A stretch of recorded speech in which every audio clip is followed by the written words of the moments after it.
नमस्कार, सुप्रभात। राजस्थान में आपका स्वागत है। मैं हूं आपके साथ सुमित गुप्ता और बुलेटिन की शुरुआत आज की 4 बड़ी खबरों से। पहले बात गांधी जयंती की। आज राष्ट्रपिता महात्मा गांधी की 150वीं जयंती है। इस मौके पर देश प्रदेश में कई कार्यक्रमों का आयोजन हो रहा है। जयपुर में शासन सचिवालय और गांधी सर्किल पर कार्यक्रम आयोजित होंगे। और अब बात दूसरी बड़ी खबर की। आज जयपुर को मिलने वाली सौगात की। मुख्यमंत्री वसुंधरा राजे अपने महत्वाकांक्षी प्रोजेक्ट द्रव्यवती नदी का लोकार्पण आज करेंगी, जिसकी सारी तैयारियां पूरी कर ली गई है। इसके बाद बात कांग्रेस के महाअभियान की, जिसकी आज से शुरुआत होने जा रही है। कांग्रेस आज से डोर टू डोर लोक संपर्क अभियान का आगाज करेगी। इसके साथ ही सांगोद में कांग्रेस का संभाग स्तरीय सभा भी आयोजित होगी। और चौथी खबर जिस पर हमारी नजर रहने वाली है वो है प्रदेश में हड़ताल से मचे हाहाकार की। राज्य कर्मियों की हड़ताल जारी है। जनता परेशान है तो सरकार लाचार नजर आ रही है।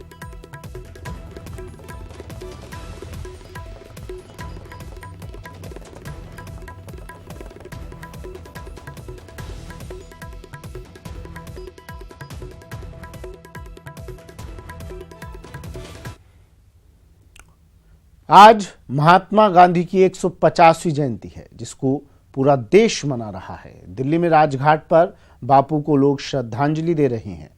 पीएम मोदी भी राजघाट पहुंचकर बापू को श्रद्धांजलि देंगे। वहीं जयपुर में गांधी जयंती पर शासन सचिवालय और गांधी सर्किल पर कार्यक्रम आयोजित होंगे। इसके साथ ही प्रदेश भर में कई कार्यक्रमों का आयोजन होगा।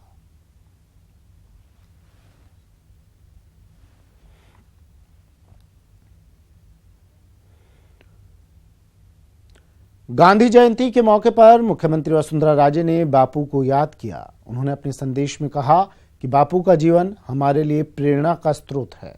साथ ही उन्होंने कहा कि बापू ने हमें सत्य, अहिंसा, अपरिग्रह और समरसता का पाठ पढ़ाया। इस अवसर पर राज्यपाल कल्याण सिंह ने भी प्रदेशवासियों को संदेश दिया है।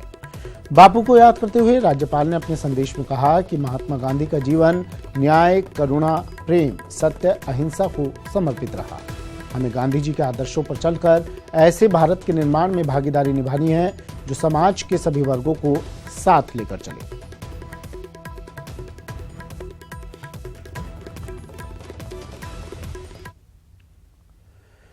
वहीं मुख्यमंत्री वसुंधरा राजे ने जयपुराइट्स को गांधी जयंती के मौके पर बड़ी सौगात देने जा रही हैं। इस दौरान भव्य समारोह का आयोजन भी किया जाएगा।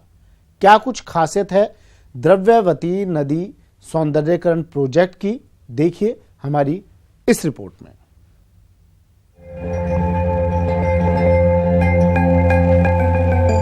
द्रव्यवती रिवर प्रोजेक्ट निस्संदेह एक ऐसा प्रोजेक्ट है जिसके लिए शहरवासी काफ़ी समय से इंतज़ार कर रहे हैं। रिवर को रिजुवनेट होता हुआ देख रहे हैं, तो वो चाह रहे हैं कि बहुत जल्दी ये ओपन हो और आम जन को इसमें एक्सेस मिले, वो इसको आनंद ले पाए, रिवर को बहता हुआ देख पाए। तो उसके लिए हम तैयार हैं। जी हाँ, नदी से नाले में तब्दील हुई जयपुर की द्रव्यवती नदी का वैभव फिर से लौटने को तैयार है। गांधी जयंती के मौके पर मुख्यमंत्री वसुंधरा राजे अपने ड्रीम प्रोजेक्ट यानी द्रव्यवती सौंदर्यीकरण प्रोजेक्ट का उद्घाटन कर रही हैं। मुख्यमंत्री वसुंधरा राजे के निर्देश पर जेडीए ने करीब 1670 करोड़ रुपए की लागत से 2 साल पहले द्रव्यवती नदी सौंदर्यीकरण प्रोजेक्ट की शुरुआत की थी। आइए इसकी खासियतों से 2-4 हो लें। शिप्रा पथ पर एक्सपीरियंस सेंटर, परियोजना क्षेत्र में 3 पार्क बनाए गए। द्रव्यवती में बहने वाले पानी के लिए 5 सीवरेज ट्रीटमेंट प्लांट लगाए गए हैं। 4 डैम और 40 चेक डैम्स बनाए गए हैं। द्रव्यवती के दोनों तरफ पेडेस्ट्रियन वे और साइकिल ट्रैक बनाए गए हैं।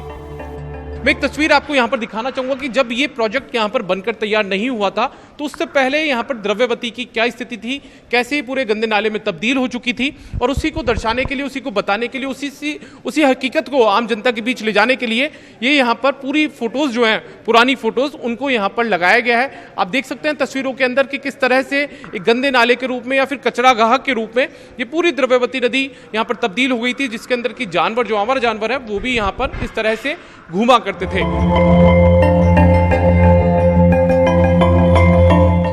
द्रव्यवती के बहाव क्षेत्र के दोनों तरफ यानी कि कुल 82 किलोमीटर के क्षेत्र में साइकिल की सवारी भी की जा सकेगी। वहीं 82 किलोमीटर के क्षेत्र में ही पैदल घूमने के लिए वॉकिंग ट्रैक भी हैं। यहाँ पर द्रव्यवती का इस तरह से जो पूरा परियोजना है उसको इस तरह से तैयार यहाँ पर किया गया है। शिप्रापत इलाके की पूरी तस्वीरें हैं जहाँ पर ये द्रव्यवती का पूरा हिस्सा आप देख सकते हैं। इसके अलावा द्रव्यवती का जो नदी है इसके दोनों तरफ यहाँ पर जो ट्रैक हैं वो भी यहाँ पर बनाए गए हैं, यानी कि जो पैदल शख्स है वो भी यहाँ पर घूम सकता है। बहरहाल 2 अक्टूबर की शाम भव्य कार्यक्रम के साथ द्रव्यवती प्रोजेक्ट का उद्घाटन होने जा रहा है, जो मानसरोवर के शिप्रा पथ में स्थित एक्सपीरियंस सेंटर और लैंडस्केप पार्क में होगा। इस दौरान भव्य आतिशबाजी, नावों में बैंड की प्रस्तुतियां, स्कूली बच्चों के रंगारंग कार्यक्रम भी आयोजित होंगे। न्यूज़ 18 राजस्थान के लिए जयपुर से दीपक व्यास की रिपोर्ट।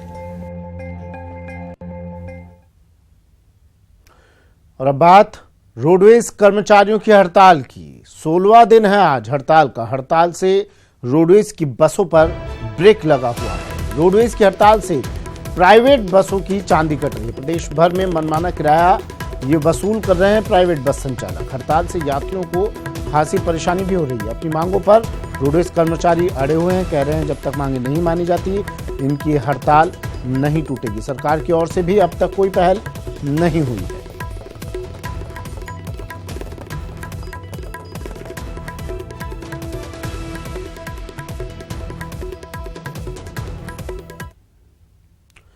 मंत्रालय कर्मचारियों का महापड़ाव भी जारी है। मंत्रालय कर्मचारियों के महापड़ाव का आज 13वां दिन है। कर्मचारियों के आमरण अनशन का दूसरा दिन आज है। कल से इन्होंने आमरण अनशन शुरू किया था और आज इस आमरण अनशन का दूसरा दिन। हजारों कर्मचारी एक साथ आमरण अनशन कर रहे हैं। सरकार को इन्होंने आज शाम तक का अल्टीमेटम दिया हुआ है।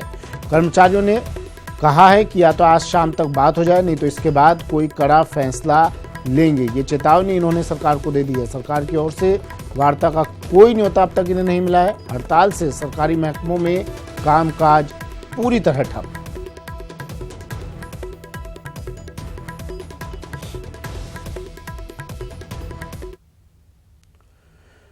वहीं प्रदेश में वेटरनरी चिकित्सा कर्मी भी सामूहिक अवकाश पर हैं। वेटरनरी डॉक्टर्स की हड़ताल का आज दूसरा दिन है। प्रदेश के सभी जिलों में आज शांति मार्च भी निकाला जाएगा। सामूहिक अवकाश से पशु चिकित्सा सेवाएं बाधित हो रही हैं। 6000 वेटरनरी संस्थाओं पर ताले लटके हुए हैं।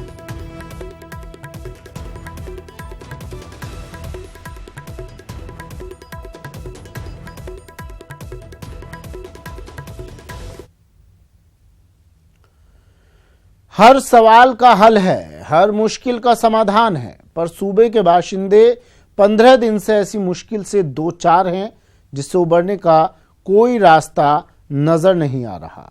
जनता ताले से हलकान है।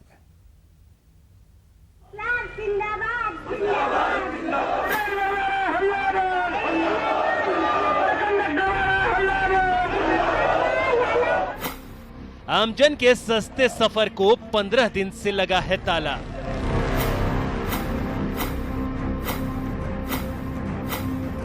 बहुत ज़्यादा परेशानी हो गई। 15,000 पर डे 1,000 रुपये किराया है। हम बिल्कुल हड़ताल खत्म करना चाहते हैं, लेकिन सरकार नहीं चाहती कि हड़ताल खत्म होए। सरकार अवैध वाहनों को, प्राइवेट को बढ़ाना चाहती है, इसलिए हड़ताल को लंबी खींच रही है सरकार। 15 दिन हड़ताल को चलते हो गए। बाहर के ड्राइवर, परिचालक वगैरह सब यहाँ के यहीं जमे हुए हैं। उनको खाने पीने की व्यवस्था से भी परेशानी हो रही है। उनके परिवार भी दूर हो रहा है। योजनाओं की फाइलों पर 12 दिन से चढ़ी है धूल। लाभार्थियों के नसीब पर लगा है ताला। हमारा जो पहला कड़ा निर्णय था कि हम सारे मंत्रालय कर्मचारी आज से आमरण में बैठेंगे। बच्चे का जन्म प्रमाण पत्र के लिए तो यहाँ पे लाइन लगी हुई है। सुबह आया था तो भी लाइन थी, अभी आया तो भी लाइन लगी हुई है। जवाब कोई उल्टा सही देता नहीं, उल्टा जवाब देते हैं सारे और परेशान करके रखे हुए हैं। प्रदेश में कड़ी दर कड़ी कई विभाग हड़ताल पर चले गए हैं। जनता ने पहले इसकी आंच झेली और अब झुलसने लगी है। ये बामाशाह में सही करवाने के लिए आया था मैं। तो कोई तो कहता है 62 पे जाओ, कोई ऊपर तीसरी मंजिले बेच रहा है, कभी नीचे बेच रहे हैं। वो छोटे बच्चे को लेके आए, सुबह से बैठे हुए हैं। लोकतंत्र में सरकार के पास हर ताले की चाबी होती है और कुछ नहीं तो मास्टर चाबी तो होती ही है। तो फिर क्या कारण है कि ताला ऐसे ही लटक रहा है? एक चाबी विपक्ष की साजिश वाली बाहर तो आई, पर ताला लटका रहा। और अब स्थिति यह है कि लीजिए, चाबी मिलती और ताला खुलता, उससे पहले ही सरकार को यह ताला मुंह चिढ़ाने लगा। ताला और मजबूती से सील बंद किया जा रहा है अल्टीमेटम की मुहर से। हमारी बैठ के सुन ले, हमारी बैठ के जो निर्णय करना है उसको कर दे। अगर हमारा निर्णय नहीं करती तो हम इस आंदोलन को आगे बहुत तेजी से आगे लेके जाएंगे। उसके समस्त जिम्मेदारी राजस्थान सरकार की होगी।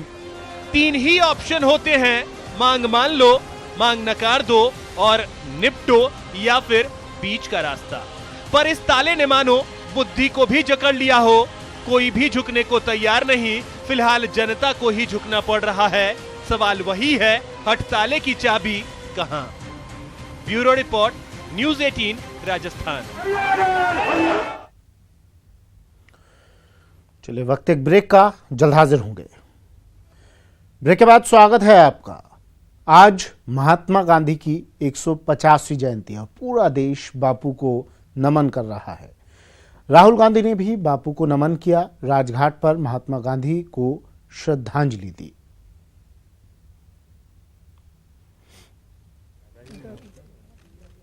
तस्वीरें उस वक्त की जब राहुल गांधी राजघाट पर पहुंचे अपने श्रद्धांजलि अर्पित करने के लिए बापू को।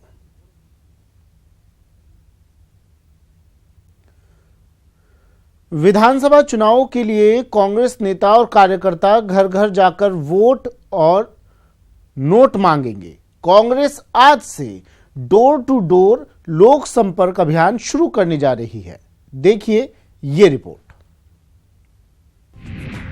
राजस्थान में गुजरात मॉडल। 2 अक्टूबर से कांग्रेस का door to door campaign. Congress के बड़े से लेकर छोटे नेता जाएंगे घर घर। जी हां, गुजरात वाला मॉडल अब राजस्थान में चलेगा। गांधी जयंती से सूबे में डोर टू डोर लोक संपर्क अभियान का आगाज होगा। इस दौरान कांग्रेसी जनता से वोट के साथ नोट भी मांगेंगे। 19 नवंबर तक चलेगा लोक संपर्क अभियान। 38 दिनों तक चलेगा कांग्रेस का अभियान। युवाओं को पार्टी का सदस्य बनाने पर फोकस। हर बूथ पर 10 बूथ सहयोगी भी बनाए जाएंगे। बूथ सहयोगी को 20 घरों की जिम्मेदारी दी जाएगी। गुजरात चुनावों के प्रयोग को सभी जगह किया लागू। विधानसभा और लोकसभा चुनाव के लिए मांगे जाएंगे vote. All India Congress committee के आह्वान पर लोक संपर्क अभियान शुरू करने जा रही है। जयपुर से हम प्रदेश कांग्रेस कार्यालय से सुबह 12:15 बजे इस अभियान की शुरुआत करेंगे। जयपुर के 91 वार्डों में सब जगह हर बूथ पर हमारा कार्यकर्ता जाएगा, हमारा व्यक्ति जाएगा। पूरे प्रदेश में हमारे सब डिस्ट्रिक्ट मुख्यालयों पर जहां कांग्रेस के ब्लॉक अध्यक्ष, वार्ड अध्यक्ष, जिला अध्यक्ष, सब लोग अपने अपने वार्ड में अपने अपने बूथ पर, चाहे वो कोई पीसीसी का पदाधिकारी है, चाहे वो डीसीसी का पदाधिकारी है, चाहे वो ब्लॉक कांग्रेस का पदाधिकारी है, वो सब ऑल इंडिया कांग्रेस कमेटी ने जो तय किया है, जनता से संपर्क करना, कांग्रेस के लिए देश की जनता पर जो जुल्म कर रही है बीजेपी की सरकार, उसके विरुद्ध कांग्रेस के लिए वोट मांगना, हाथ जोड़कर निवेदन करके देश की जनता की आवाज को मजबूत करने के लिए बीजेपी के विरुद्ध आने वाले चुनाव में कांग्रेस को मतदान करने की अपील करना। और साथ में हम निवेदन करेंगे कि फाइनेंशियली वो लोग हमारी मदद करें। 18 से 20 साल तक के युवाओं को कांग्रेस का सदस्य बनाने पर इस अभियान में खास जोर दिया जाएगा। युवाओं को पक्ष में करने के लिए कांग्रेस इस बार भरसक जोर लगा रही है। न्यूज़ 18 राजस्थान के लिए जयपुर से गोवर्धन चौधरी की रिपोर्ट। गांधी जयंती के मौके पर कांग्रेस हाड़ौती में गौरव यात्रा को चुनौती देने की तैयारी कर रही है। दरअसल आज सांगोद में कांग्रेस का संभाग स्तरीय सभा होने जा रही है, जिसकी तैयारियां पूरी कर ली गई हैं। सभा में PCC chief Sachin Pilot, youth Congress के प्रदेश अध्यक्ष अशोक चांदना, राष्ट्रीय महासचिव तरुण कुमार सहित कांग्रेस के दिग्गज नेता शामिल होंगे।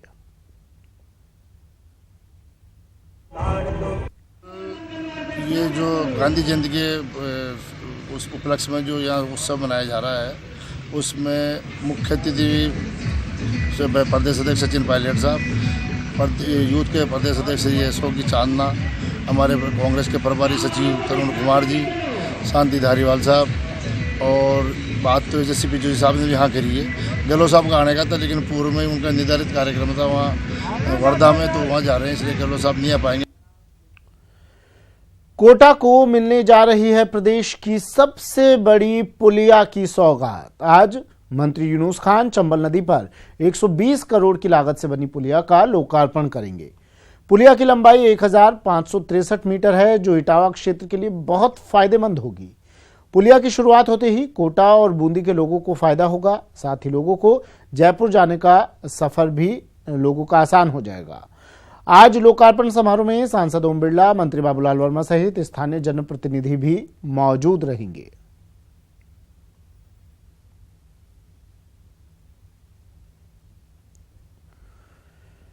प्रदेश विधानसभा चुनाव की आचार संहिता लगने में अब कुछ ही दिन बचे हैं और प्रदेश बीजेपी ने विधानसभा चुनाव की तैयारियां जोर शोर से शुरू कर दी है। राष्ट्रीय नेताओं के दौरे भी शुरू हो चुके हैं। प्रदेश बीजेपी मुख्यालय पर विधानसभा चुनाव व्यवस्था संबंधी समिति की बैठक हुई जिसमें पार्टी के राष्ट्रीय महामंत्री मुरलीधर राव, संगठन महामंत्री चंद्रशेखर और सामाजिक न्याय एवं अधिकारिता मंत्री डॉक्टर अरुण चतुर्वेदी शामिल हुए। इस बैठक में बीजेपी के चुनाव के दौरान हर तरह की तैयारियों के लिए गठित की गई लगभग 30 कमेटियों के मुख्य पदाधिकारी शामिल हुए और निर्देश दिए गए कि चुनाव के दौरान हर तरह की व्यवस्था माकूल होनी चाहिए। इसके अलावा 4 अक्टूबर को सीकर और बीकानेर में बीजेपी के राष्ट्रीय अध्यक्ष अमित शाह के दौरे और 6 अक्टूबर को प्रधानमंत्री नरेंद्र मोदी के राजस्थान गौरव यात्रा के समापन पर आने से संबंधित व्यवस्थाओं के लिए आवश्यक निर्देश दिए गए। चुनाव की जब बात होती है तो चुनाव में सब जिस लॉजिस्टिक्स की जरूरत है वो सारे लॉजिस्टिक्स हमारे पास तैयार रहने चाहिए। चाहे मीडिया का विषय होगा, सोशल मीडिया का होगा, कार्यालय होगा, प्रवास होगा, जितनी भी चीज़ें उन सबको पूरी पूर्णता के साथ हम कैसे संपन्न कर सकते हैं उसके लिए अलग अलग सब व्यवस्थाओं को बांटा है। उन कार्यक्रमों के प्रमुख भी हैं, उनके साथ पूरी टीम है और नीचे तक की व्यवस्था प्रत्येक विधानसभा और कई स्थानों पर प्रत्येक एक बूथ तक इन व्यवस्थाओं को नीचे पहुंचा तक एक सुव्यवस्थित तरीके से, योजनाबद्ध तरीके से पार्टी का कार्यकर्ता इसमें जुटे और हम जहां पार्टी के विषय को नीचे तक पहुंचाएं, सरकारों के कामों को पहुंचाएं और इसको विजयशी बनाने में ये पूरी भूमिका का निर्वहन हो, इसका आवश्यक। जयपुर में रेलवे स्टेशन और बस स्टैंड को उड़ाने की धमकी मिली है। रेलवे स्टेशन और बस अड्डों को उड़ाने की धमकी के बाद अब सुरक्षा व्यवस्था यहां पर बढ़ा दी गई है। 20 अक्टूबर को रेलवे स्टेशन उड़ाने की धमकी दी गई है। 2 दिन पहले ही धमकी का एक खत मिला था। कई जगहों को लेकर ये धमकी दी गई है। धमकी के बाद पुलिस ने यहां पर सुरक्षा बढ़ा दी है। बड़ी खबर इस वक्त की।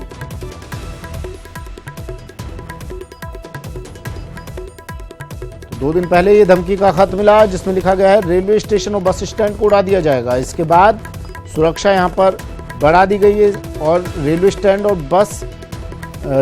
और बस स्टैंड के अलावा भी कई जगहों पर को उड़ाने की धमकी इस खत में लिखी गई है। जयपुर में रेलवे स्टेशन और बस स्टैंड को उड़ाने की धमकी। बड़ी खबर इस वक्त की।